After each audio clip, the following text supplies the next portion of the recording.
सभी को जय यीशु। मेरा नाम एनास्तासिया पिंटो है और मैं वसई डायसिस से हूँ। And at first I would like to thank and congratulate the ICYM Agra region for organising the mega fest and you guys are doing a great job. All the youth on the team, congratulations.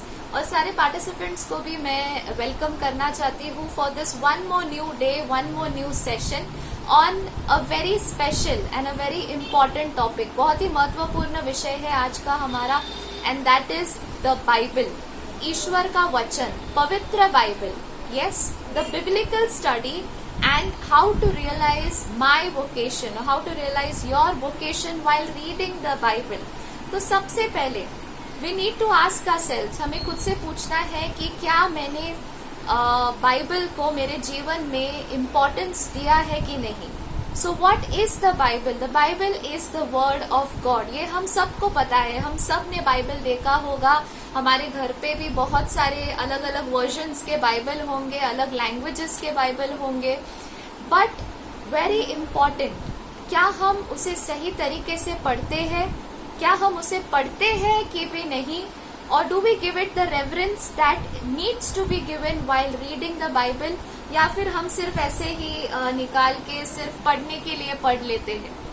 It is very important to know how holy and how important this book और this Bible is for our lives, for your lives and for my life as well. So सबसे पहले we are going to learn just an important thing. Why is the Bible important? Why is reading the word of God important? What is the word of God? In simple terms, एक example मैं आपको देती हूँ. For example, आपका शरीर है, right? You have a body. और body के लिए to be alive, one of the most important things is to eat food, correct? आप खाना खाओगे तो आपके शरीर को ताकत मिलेगी और आप दौड़ पाओगे, नाच पाओगे, काम कर पाओगे। Yes, you are alive and you are strong because you are eating physical food.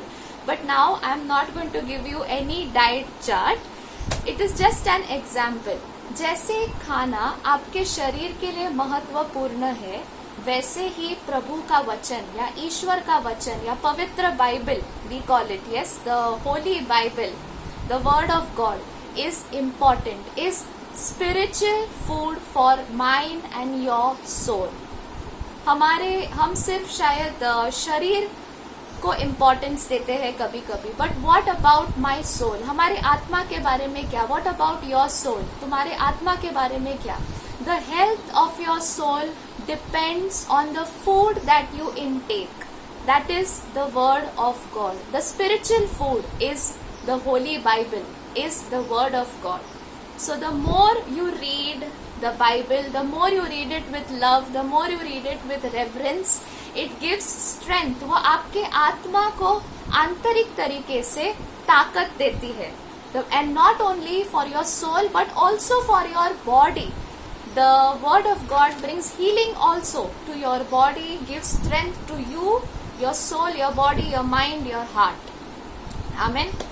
So moving ahead, this was just a small example. Just like जैसे खाना आपके शरीर के लिए महत्वपूर्ण है, वैसे ही प्रभु का वचन हमारे आत्मा और शरीर के लिए बहुत ही महत्वपूर्ण है। जब भी हम पवित्र बाइबल को पढ़ते हैं, ईश्वर हमें मिलने आते हैं।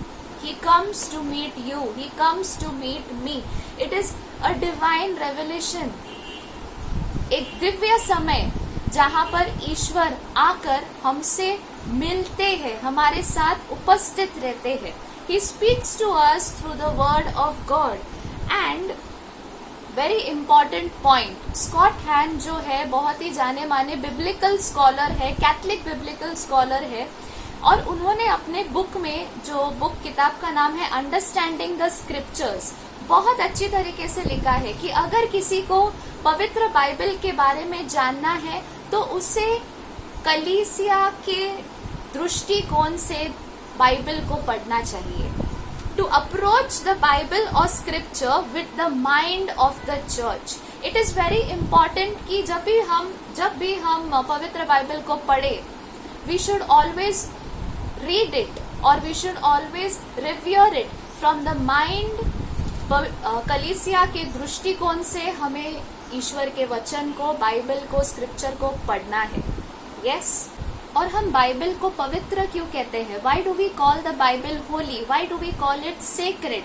Why do we call it पवित्र बाइबल? पवित्र शब्द का इस्तेमाल क्यों करते हैं? We call it holy sacred literature because God is its author. अभी आप सोचोगे कि ईश्वर ने खुद वचन थोड़ी लिखा है. God has not written it himself. आप ऐसा सोचोगे. बट द सेक्रेड ऑथर्स, कहीं सारे लोगों ने प्रभु का वचन लिखा है. Many people have written the books of the Bible, many sacred authors. And why do we call it sacred? Because the principal author is God himself. ये जो सेक्रेड ऑथर्स थे, ये जो कहीं सारे नबी और कहीं सारे शिष्य जो थे प्रभु के, they have written the word of God which is inspired by the holy spirit. पवित्र आत्मा से प्रेरित होकर उन्होंने प्रभु का वचन लिखा था, उन्होंने बाइबल लिखा था. उन्होंने अपने अपने जमाने में पवित्र आत्मा से प्रेरित होकर सारे वचन, सारा पाठ लिखा था. It is inspired means God himself guided the sacred authors in writing the books of the Bible. अब ये देखना है, this is very important. God is the principal author of scripture. He did not, however, dictate scripture to its writers word to word. The human authors are true authors because they acted as free, subordinate and intelligent instruments of the Holy Spirit who communicated God's inspired truth in their own words using a variety of literary styles. By the action of the Holy Spirit to write what God wanted and nothing more. हर एक जो author था, हर एक इंसान जिसने पवित्र Bible लिखा है, हर एक पाठ जो लिखा है वो पवित्र आत्मा से प्रेरित होकर लिखा है. That is why it is Holi because God is its author. पवित्र आत्मा से प्रेरित होकर ईश्वर ने उनको अपने इंस्ट्रूमेंट्स जैसे इस्तेमाल किया है सारे लोगों को, और उनके जरिए पवित्र आत्मा ने वचन लिखे हैं. It is inspired by the holy spirit. पवित्र आत्मा से प्रेरित होकर सारे लोगों ने बाइबल लिखा है. बट अभी हम सोचेंगे कि हमें बाइबल को कैसे पढ़ना है. How do we interpret it? अध्ययन कैसे करना है? Yes, so the CCC 109 catechism of the Catholic church 109 में लिखा गया है, इन सेक्रेड स्क्रिप्चर, पवित्र शास्त्र या पवित्र वचन में ईश्वर मनुष्य से मानविक स्वरूप से बात करते हैं. God speaks to man in a human way, and to interpret scripture correctly, the reader must be attentive to what the human authors truly wanted to speak or affirm, and to what God wanted to reveal to us by their words. In Hindi, Bible का अध्ययन एक अलग बात है. इसमें अध्येता Bible अथवा उसकी कोई पुस्तक उस उद्देश्य से पढ़ता है कि वह प्रत्येक शब्द का अर्थ, प्रसंगों का वास्तविक आशय, प्रसंगों की आंतरिक संगति, लेखन शैली, रचनाओं की ऐतिहासिक और सांस्कृतिक पृष्ठभूमि आदि समझे. यह कार्य भी बहुत आवश्यक और रोचक है, किंतु इसके लिए अधिकतर शिक्षक टिप्पणी और व्याख्या का सहारा लेना पड़ता है. It is not easy to interpret the Bible, but we have to look at it in the light of the church, in the light of the Holy Spirit, most importantly the Holy Spirit. But कलीसिया हमें क्या सिखाती है? कलीसिया के दृष्टिकोण से जब हमें पवित्र वचन को पढ़ना है, ईश्वर के वचन को पढ़ना है, so what does the church teach us? CCC 115 115 से लेकर 119 तक लिखा गया है that When searching to understand, जब हम समझने की कोशिश करते हैं, when searching to understand the true meaning of inspired scripture, पवित्र आत्मा से प्रेरित हुए वचन को जब हम समझने की कोशिश करते हैं, so the church begins by distinguishing two senses. दो सेंसेस से या दो दृष्टिकोण से हमें उसे, दो सोच से, दो नजरियों से हमें पवित्र वचन को पढ़ना है. The first is literal sense, the second is spiritual sense. Literal sense मतलब जो जैसा वचन है हमने वैसे ही उसे समझ लिया है. फॉर एग्जाम्पल, यीशु जब क्रूस पर मर रहे थे तो यीशु ने कहा, my God why have you abandoned me. Yes, आपने मुझे क्यों अकेला छोड़ दिया, हे ईश्वर. Yes, he says this. तो जब हम उसे पढ़ते हैं, हम उसे एक बार ऐसे पढ़ के लिटरल सेंस, हमें लगता है जीसस ने अपने आबा पिता को पुकारा और सिर्फ ऐसे कहा कि why have you forsaken me, why have you abandoned me, आपने मुझे अकेला क्यों छोड़ दिया. बट हम इसके अलावा और कुछ नहीं सोचते. So we just keep it plain, we keep it literal, same. But when we think about spiritual sense, what is the spiritual sense? The Holy Spirit often puts more meaning into a passage than perhaps even the human author himself was aware about. We read the scriptures under the influence of the Holy Spirit in the light of the mystery of Christ. अभी अगर हम Psalms 22 में जाकर पढ़े, ये जो शब्द है my God, why have you forsaken me, ये सेम शब्द भजन संहिता 22 में 22 में किंग डेविड, दाऊद ने लिखा था. बट तब सदियों पहले दाऊद जब साम्स लिख रहा था, जब अपना वो पत्र लिख रहा था, तो वो अपने दुख के बारे में लिख रहा था, वो अपने एगनी के बारे में लिख रहा था. उसने कभी ये सोचा भी नहीं होगा कि शायद ये सेम जो भी मैं लिख रहा हूँ ये यीशु के जीवन में सच हो जाएगा.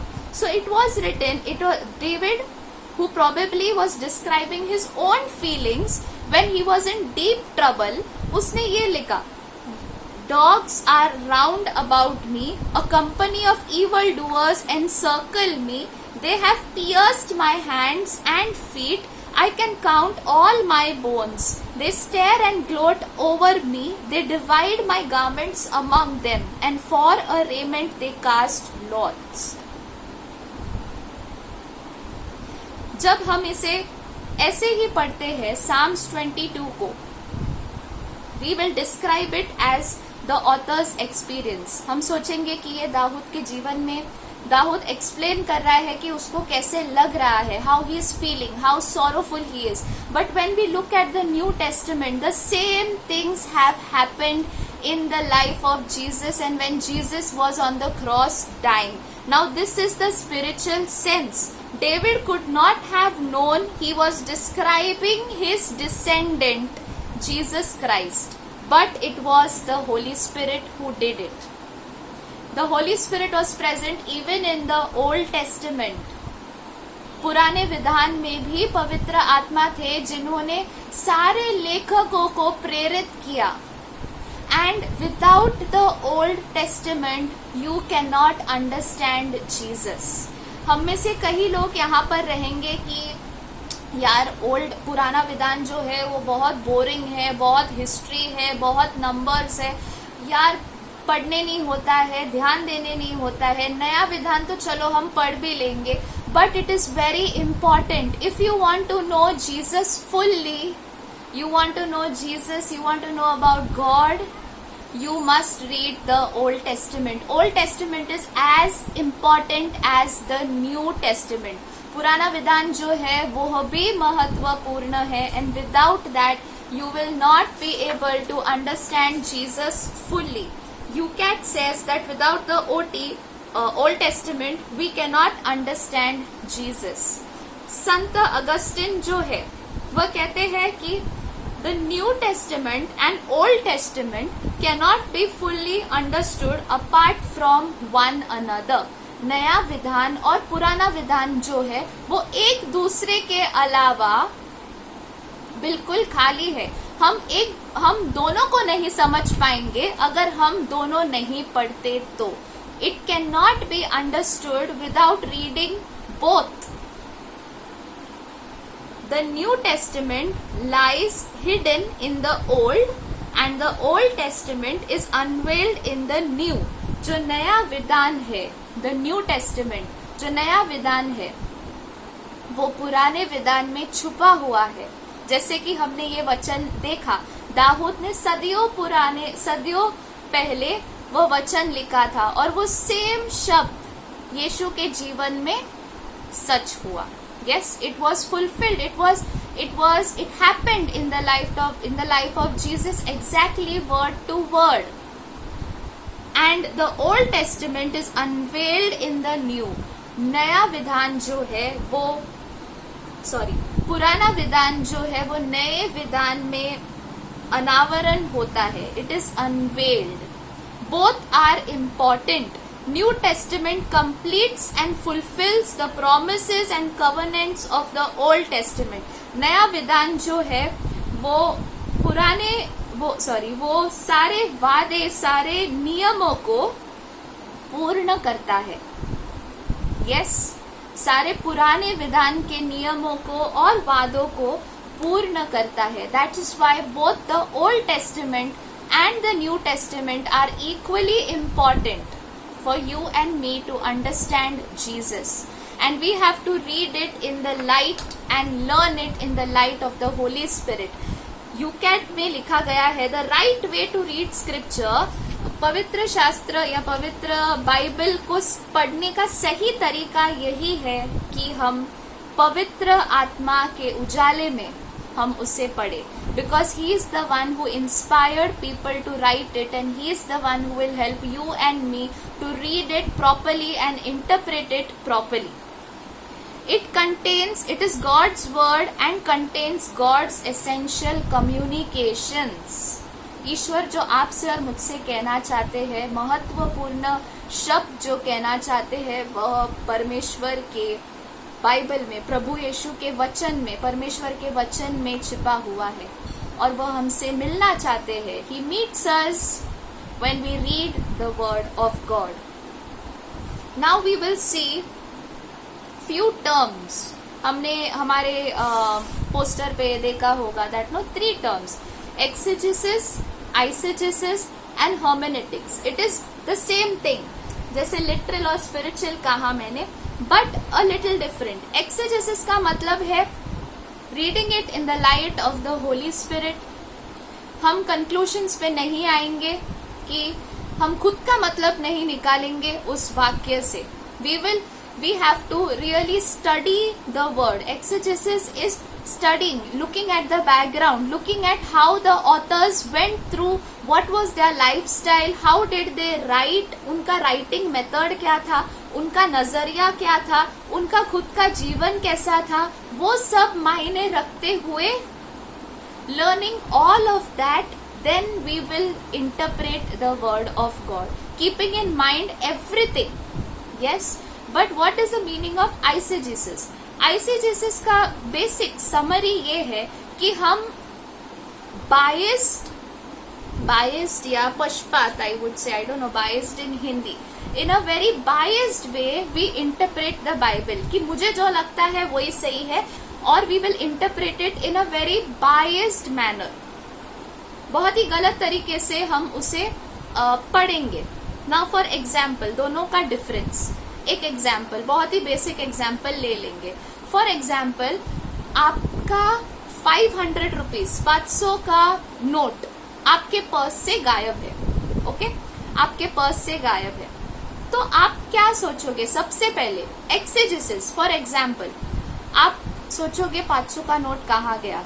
फिर आप वो समय में जाओगे जब आपने शायद एटीएम से निकाला, या फिर जिसने आपको वो नोट दिया था. आप पहले के बारे में सोचोगे, पिछले दिन के बारे में सोचोगे. आप सोचोगे कल मैंने क्या क्या खर्चा किया, मैंने शायद उसको दिया था क्या, कहाँ गया 500 का नोट, मैंने यहाँ रखा था, वहां रखा था. अब you will go behind, you will think backwards, you will dig deep in your thoughts, and you will think, you will investigate कि कहाँ रखा था, कहाँ से एक्चुअली कहाँ से आया था मेरे पास, किसने मुझे वो दिया था, कब दिया था. You will think about all these things. Now this is an example of exegesis. आप directly conclusion पे नहीं आते हो यार चोरी हो गया. Okay, you will not, the very first thing you are not going to think कि चोरी हो गया. नहीं, आप सोचोगे मैंने कहा शायद यहाँ खर्चा किया, वहाँ खर्चा किया, कि मैंने कहीं और रखा होगा, शायद कल मैं कहाँ कहाँ गई थी, किससे मैंने बात किया, कहाँ मेरा बैग कहाँ पड़ा हुआ था. You are going to think all these things. But eisegesis, just an example. This is just an example, basic for you to understand. eisegesis, आप सोचोगे कल ना मेरे वो दोस्त के पास मेरा बैग था, तो शायद उसको पैसे की जरूरत थी, शायद उसने चोरी कर लिया. नहीं, चोरी ही हुआ है. अभी मेरे पास 500 का नोट नहीं रहा, so it is robbed. This is a very biased notion. You are not thinking about the background. You are not thinking कि कहाँ से आया था, किसको दिया, बैग कहाँ रखा था, पर्स कहाँ रखा था, शायद खर्चा हो गया है, नहीं हुआ है. नहीं, आप डायरेक्टली कंक्लूजन पे आ रहे हो कि नहीं चोरी हो गया, उसी का नजर था मेरे बैग पे, उसी ने चोरी कर लिया. ये गलत भी हो सकता है, और most of the times this is the wrong way of investigating और interpreting. The same thing in sacred scripture. You have to look at the background. You have to see who is written, who is the author. उसका कैसा style है लिखने का, वो कि कौन सी सदी में लिखा था. The background, thorough study, exegesis. Eisegesis पे नहीं करना हमें study. We don't have to interpret it in a biased way. हमको जो लगता है, शक करना, biased cultural notions, no. The best method is exegesis. Now the third term, hermeneutics. Yes, that is the third term. Yeah, hermeneutics. Hermeneutics goes somewhat hand in hand with exegesis. It is more concerned about how you interpret a passage, basically in the current times. Now, the Bible is timeless. Okay, हमें ये नहीं सोचना है कि पवित्र शास्त्र, पवित्र Bible, sorry I am saying शास्त्र, it is Marathi term.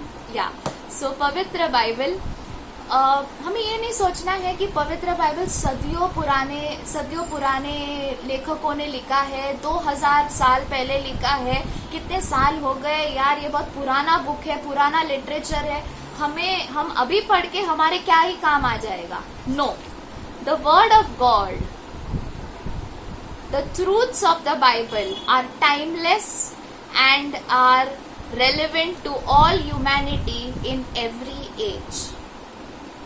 The Bible has 365 times the term fear not, डरो नहीं. God reminds us even in today's times. मैं अपना टेस्टिमनी, मेरे जो साक्ष्य टेस्टिमनी है, मैं अगले वीडियो में होगा, आप वहां सुनना.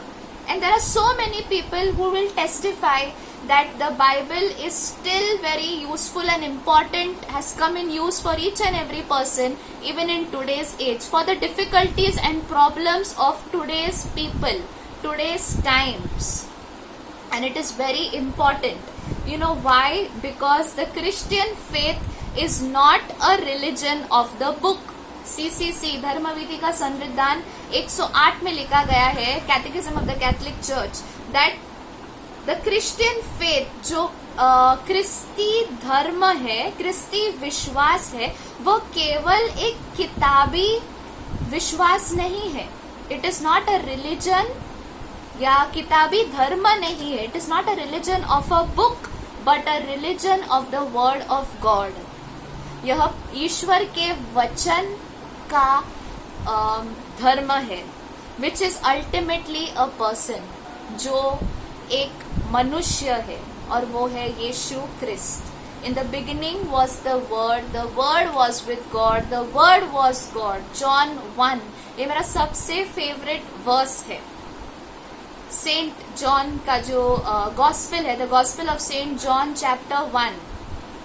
In the beginning was God, in the beginning was the Word was with God, the Word was God. And Jesus Christ, who is still living today and who will live forever. Amen. And when we pray, it is very important. When we pray, we should accompany reading of sacred scripture. Dei Verbum, Word of God. ये एक encyclical है of the Vatican II, church document है ये, Dei Verbum. और उसमें ये sacred scripture के ऊपर ये पूरा एक किताब है. इसमें लिखा है कि God and man may talk together. So that God and man may talk together. We read the word of God. हम ईश्वर का वचन पढ़ते हैं ताकि ईश्वर और मनुष्य एक दूसरे से बात कर पाए. Yes. And we speak to God when we pray. जब हम प्रार्थना करते हैं हम ईश्वर से बात करते हैं. बट जब हम बाइबल पढ़ते हैं तब ईश्वर हमसे बात करते हैं. We hear him when we read the divine sayings. Dei Verbum 25. Going ahead. Dei Verbum 21. Father who is in heaven meets his children. When we read the word of God, हमारे जो आबा पिता है वो अपने बच्चों को आपसे और मुझसे मिलते हैं जब हम पवित्र वचन पढ़ते हैं. When we read the word of God. Dei Verbum 21. Some facts before we go to the importance of the Bible. You see Old Testament and New Testament. नया विधान, पुराना विधान. ये 4 भाग में बटा हुआ है. This is just a very beautiful fact that I came across in this book, Understanding Scriptures by Scott Hahn. उन्होंने लिखा है कि जो पुराना विधान है और जो नया विधान है वो मोर और लेस 4 भाग में बटे हुए हैं. Very important categories. जो ओल्ड टेस्टिमेंट है, ओल्ड टेस्टिमेंट से शुरुआत करेंगे. Both are important as I said before also. दोनों ही पढ़ना है आपको और मुझे. अगर यीशु को हमें समझना है तो if you want to know Jesus fully you need to know read the old testament as well as new testament. तो द 4 कैटेगरीज पुराना विधान जो है. The first category is law. 4 categories. First is law. Second is law. Second is history. Third is wisdom, and fourth is prophecy. Yes. Law is niyam. Yes, niyam. The first 5 books of the Old Testament, the first 5 books are the law. Then ऐतिहासिक जो वचन है, history, related to history, from Joshua. आपके पास Bible होगा, index में आप देख सकते हो. फ्रॉम योशुआ से लेकर मकबियों तक के जो किताब है वह ऐतिहासिक किताब है. देन थर्ड इज विजडम, बुद्धि, राइट, बुद्धि, विजडम. फ्रॉम आयूब से लेकर प्रवक्ता ग्रंथ, यस, ये सारे किताब ये विजडम के लिटरेचर है, wisdom books. The 4th category prophecy, भविष्यवाणियों के जो किताब है, prophets is from Isaiah to Malachi. ईसाया से लेकर मलाकी के किताब है.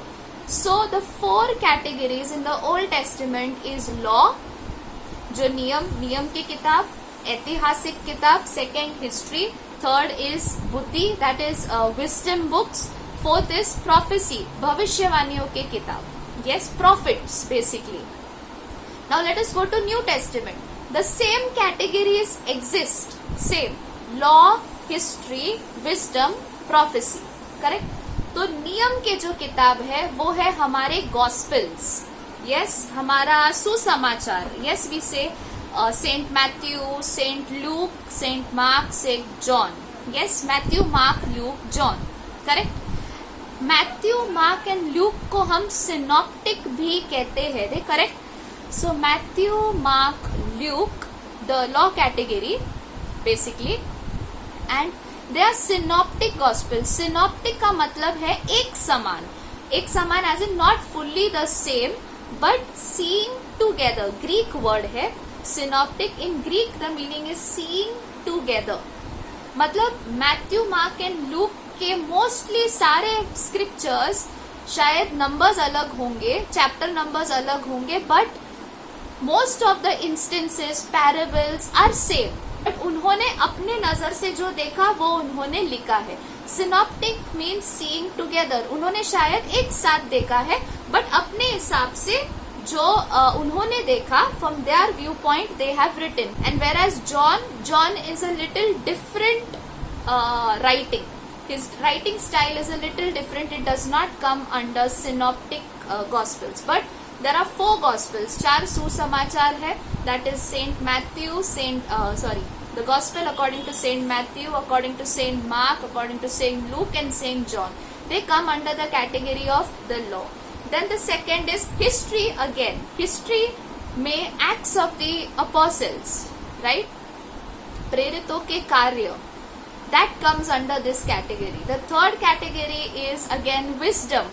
तो wisdom के category में all the letters of Saint Paul, संत पौलुस के सारे पत्र जो है, it comes under that category. It is the wisdom what Holy Spirit inspired Saint Paul to write those letters, and those letters are still beneficial for each and every one of us to grow in our faith, in our life, in our day-to-day lives.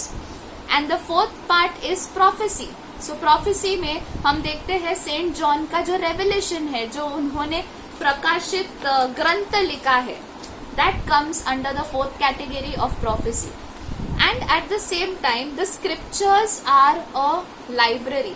Bible सिर्फ एक किताब नहीं है. It is not just one book and everything is the same.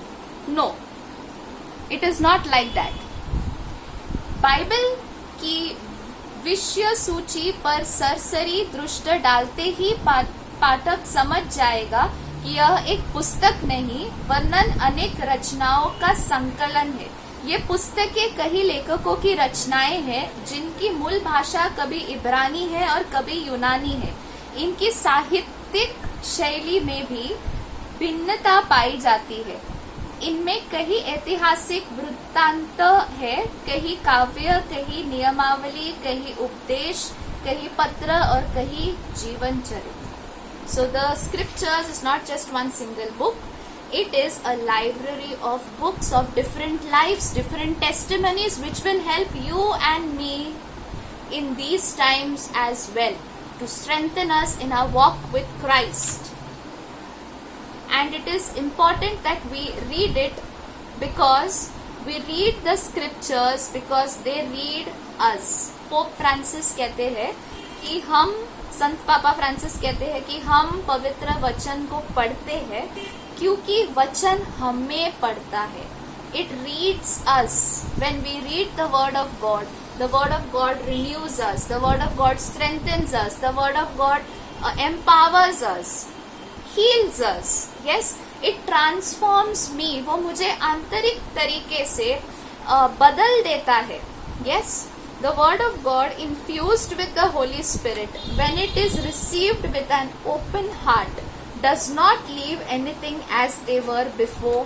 Never. Pope Francis कहते हैं कि जब हम पवित्र वचन को पवित्र आत्मा से प्रेरित होकर पढ़ते हैं तो वह वचन उस मनुष्य को कभी भी पहले समान नहीं छोड़ता, उसे बदलता ही है. It changes our hearts. It transforms me, transforms each person who reads it daily.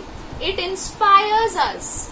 It inspires us on our daily lives. It deepens our relationship with Jesus. हमारा जो नाता है यीशु ख्रिस्त के साथ, जीसस के साथ, वो हमें strengthen करता है. That relationship is strengthened with Jesus because the more we read the word, the more we know about the character of God, the more we know about the love of God, and it is the love letter of God to us.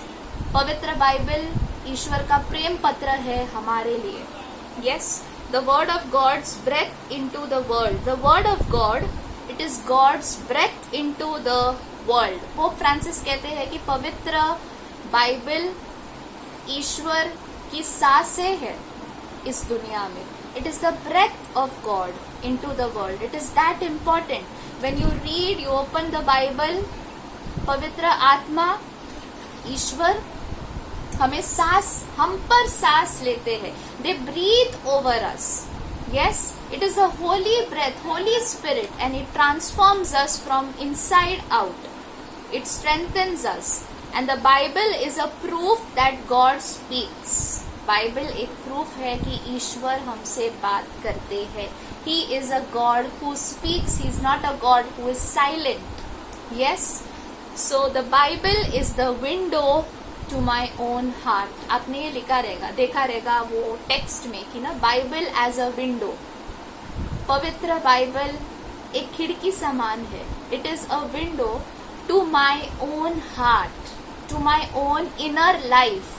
When I read the Bible, it reads me. Pope Francis कहते हैं वो मुझे पढ़ता है, Bible मुझे पढ़ता है, मेरे जीवन को पढ़ता है. And it transforms me. खुद के हृदय में हम ईश्वर को झांकने देते हैं. When we read the Bible, we allow God to look into our lives, to look into our hearts and to transform it. One more important point is, हम जितने भी गीत लिखते हैं, चर्च में जितने भी गीत गाते हैं, everything that we sing, mostly सारे के सारे गाने, worship songs, right? जितने भी वर्शिप सॉन्ग्स है वो सब प्रभु के वचन से प्रेरित हुए हैं. It is all based on the word of God. I don't know in Hindi that side what are the songs, but maximum आप देखोगे worship songs are all based on the word of God. प्रभु के वचन पे प्रेरित होकर सारे संगीतकार वर्शिप सॉन्ग्स लिखते हैं. So singing means praying twice. So when you are singing a song with the word of God, you are praying twice. Saint Augustine कहते हैं, when you sing, you pray twice.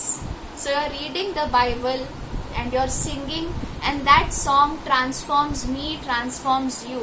If you have the gift of writing, read the word of God and write songs to God. It will not only help you, it will help so many people around. Yes, the name of the Lord is a strong tower, for the Lord is my tower and He gives me the power. ये क्या है? प्रभु का वचन है. It is there in the Bible. Yes, it gives me the power. This is the word of God that I am singing. Yes, there are so many songs written on the verses, on different verses from the Bible. And the Lord will bless not only you, but also those people who sing those songs repeatedly again and again. So singing the word of God is also very important. And the final verse, Colossians 3:16. कोलोसियो का जो किताब है, कोलोसियो ग्रंथ है, Saint Paul's letter to the Colossians. Yes, Colossians 3:16. I will read it in Hindi for you. Very important. मसीह की शिक्षा अपनी परिपूर्णता में आप लोगों में निवास करे. आप बड़ी समझदारी से एक दूसरे को शिक्षा और उपदेश दिया करें. आप कृतज्ञ हृदय से ईश्वर के आदर में भजन, स्तोत्र और आध्यात्मिक गीत गाए करें. आप जो भी कहे या करे वह सब प्रभु ईसा के नाम पर किया करें. आप लोग उन्हीं के द्वारा पिता परमेश्वर को धन्यवाद देते रहे. Let the word of Christ dwell in you richly. Teach and admonish one another in all wisdom and with all gratitude. And so on. So praise the Lord. सभी को जय यीशु. I hope this session was beneficial. And read your Bibles. Read your Bibles not out of compulsion, but because God wants to speak to you. Compulsory है, इसके लिए नहीं पढ़ना है, but पढ़ना है क्योंकि ईश्वर आपसे बात करते हैं. Through the Bible God is speaking to you. Through the word of God, He is making Himself present to you at that very moment and helping you in all of your struggles. आपके सारे प्रश्नों का उत्तर इस एक किताब में है. Yes, it is in this. because it is Jesus himself who is speaking to you. The word of God. It is not a religion of the book. The Christianity is not a religion of the book. It is a religion of the word of God, which is a person who is Jesus Christ. Yes, it is Jesus whom we seek. It is Jesus whom we will know more about. And it is Jesus who will strengthen us. And this word of God, reading the Bible, will transform us and lead us to eternal life. Amen. Praise the Lord. Thank you so much for listening.